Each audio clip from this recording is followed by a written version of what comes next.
One day, Gordon was resting in a siding. He was feeling unwell and complained to the other engines. "Oh, I get so out of breath," he groaned. "But no one cares. They just tell me to have a rest. It's disgraceful." "You should ask the Fat Controller to give you tanks and a bunker," teased Thomas. "That'll make you feel better. We tank engines never get out of breath, you know."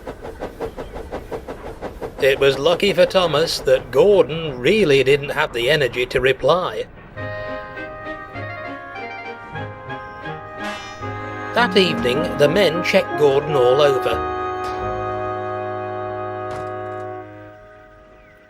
But they couldn't make him better. "You need new tubes, Gordon," they said. "You'll have to go to the works to have them fitted."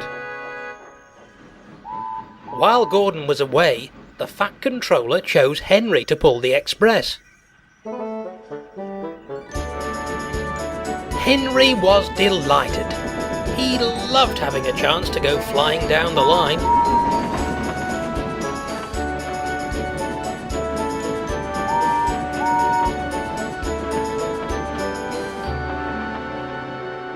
However, his high spirits dissipated, as the day before Gordon was due back, he became ill too. The men tried to get him ready, but it was no good.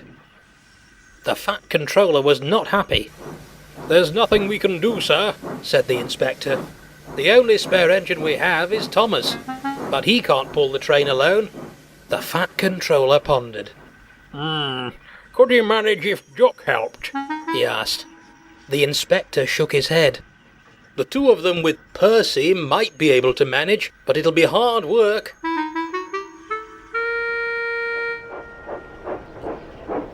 And so it was arranged. The three tank engines were coupled together. Percy in the front, Duck behind him, and Thomas in front of the coaches. The passengers climbed into the coaches, and before long the guard's whistle blew.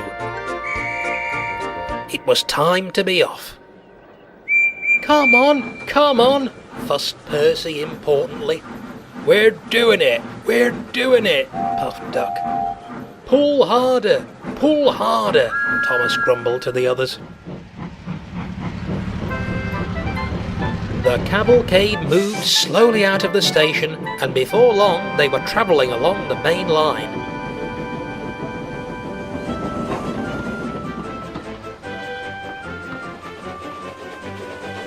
The engines couldn't move as fast as Gordon or Henry, but the passengers didn't mind.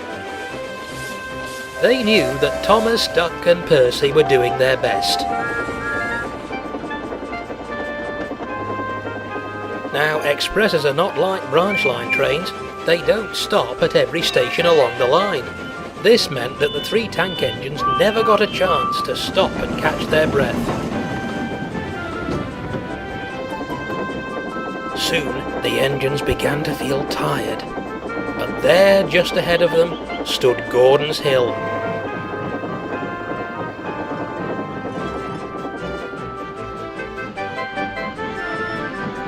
They surged ahead, struggling up the hill, but the strain was beginning to show. At last, they crossed over the top and began coasting down the other side. "Oh, that was a near thing," sighed Thomas. "I'm glad we didn't stick there. Gordon wouldn't have let us hear the end of it." But he'd spoken too soon, as the ordeal had proved too much for poor Percy. His driver blew his whistle to warn the others, and the train came to a halt.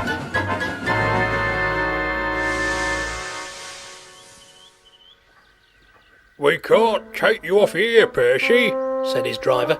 "Do your best to keep your brakes off. It's not much further to the workstation." This made the journey much harder for the other two engines, but they struggled on.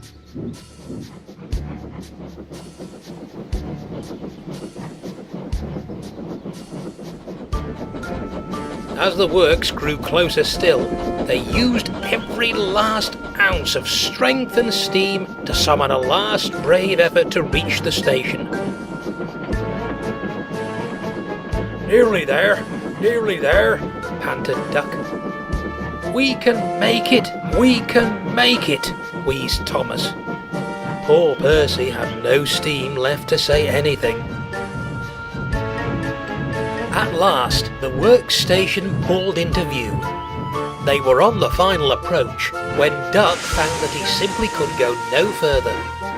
Thomas couldn't pull the heavy coaches and push Duck and Percy all on his own, so the cavalcade came to a stop, with the workstation right in front of them.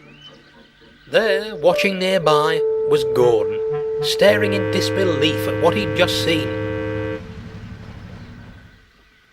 The Fat Controller had been on the train, and he came to tell the engines how happy he was with them.